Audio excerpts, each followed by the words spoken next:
King Lions. Today we're going to be comparing and contrasting in a story. So you can compare and contrast lots of different things. You can compare and contrast across stories. You can compare and contrast events in a story. Today we're going to be looking at comparing and contrasting characters in a story. So while we're reading the story, I want you to be thinking about the Venn diagram, which is a tool we can use to compare and contrast. And just so you remember, if it's the same, I put it in the middle. So if there's something that's the same between my two characters, I would put it in the middle and then the different ones. So we're going to be reading today a story called Frog and Toad. You see that? Frog and Toad are friends. So the Frog and Toad books have been around for a long time. I want you to think about why we compare and contrast characters or stories. Why is that an important skill? And how does that make us better readers? So your brain is made up of lots of different things and they make connections. And when we compare and contrast, that's one way for our brain to make connections among topics or concepts. So it's an important skill that we have.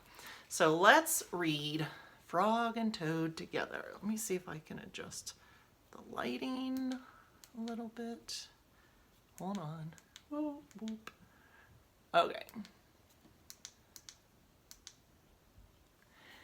Frog ran up the path to Toad's house. He knocked on the front door. There was no answer. "Toad, Toad," shouted Frog, "wake up! It is spring!" "Blah!" said a voice from inside the house. "Toad, Toad," cried Frog, "the sun is shining, the snow is melting. Wake up!" "I'm not here," said the voice. I'm wondering, what do you think they've been doing? If it's spring and they've been sleeping, what do we know about frogs and what they do in the winter time? And what might Frog be trying to get Toad to do? Frog walked into the house. It was dark. All the shutters were closed. "Toad, where are you?" called Frog.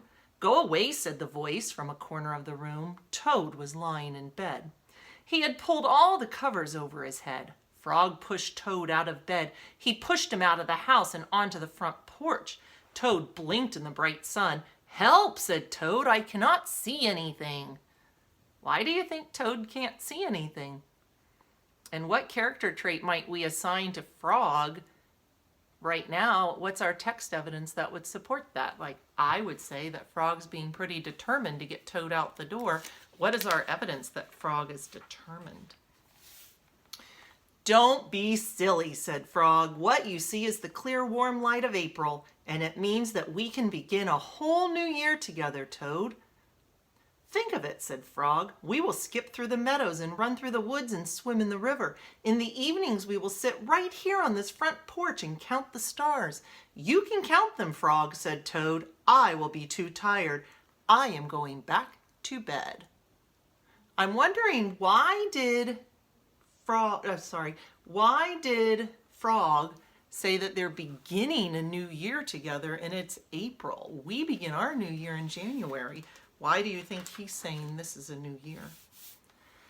Toad went back into the house. He got into the bed and pulled the covers over his head again. "But Toad," cried Frog, "you will miss all the fun." "Listen, Frog," said Toad, "how long have I been asleep?" "You have been asleep since November," said Frog. "Well then," said Toad, "a little more sleep will not hurt me. Come back again and wake me up at about 1/2 May. Good night, Frog." "But Toad," said Frog, "I will be lonely until then." Toad did not answer. He had fallen asleep. Frog looked at Toad's calendar. The November page was still on top. Frog tore off the November page. He tore off the December page and the January page, the February page, and the March page. He came to the April page. Frog tore off the April page too. Why do you think Frog would do that? Why would he tear off the April page too? Then Frog ran back to Toad's bed. "Toad, Toad, wake up! It is May now." "What?" said Toad. "Can it be May so soon?" "Yes," said Frog. "Look at your calendar." Toad looked at the calendar. The May page was on top. "Why, it is May," said Toad as he climbed out of bed. Then he and Frog ran outside to see how the world was looking in the spring. So it sounds like Frog played a little trick on Toad. So if we're looking at our Venn diagram and we're going to use that to compare, the first thing I'm going to do is jot down some ideas about each of my characters.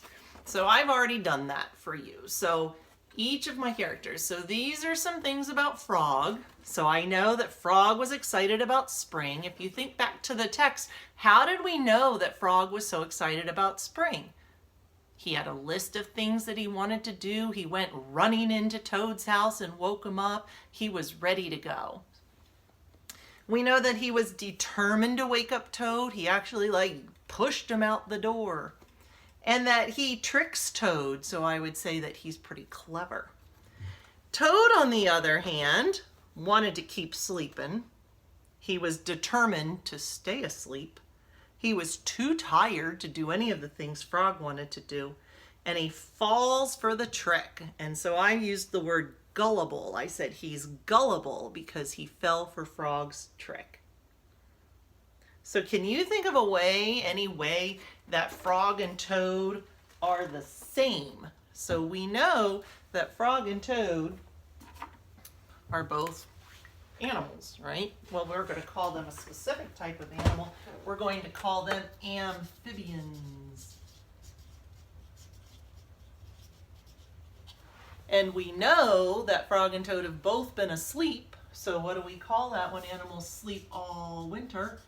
We know that they have been hibernating. So then I can add to my Venn diagram the differences between Frog and Toad. So how were they different? Frog was excited, Toad wanted to sleep. Frog tricked Toad, Toad is gullible. So what are some of the difference between Frog and Toad? So we can compare characters in a story, we can compare stories, we can compare settings, and it helps our brain make connections, which means we become better readers. So I hope that as you're reading, you're thinking about the characters, the setting, and the plot, and you make connections and compare and contrast as well. Happy reading!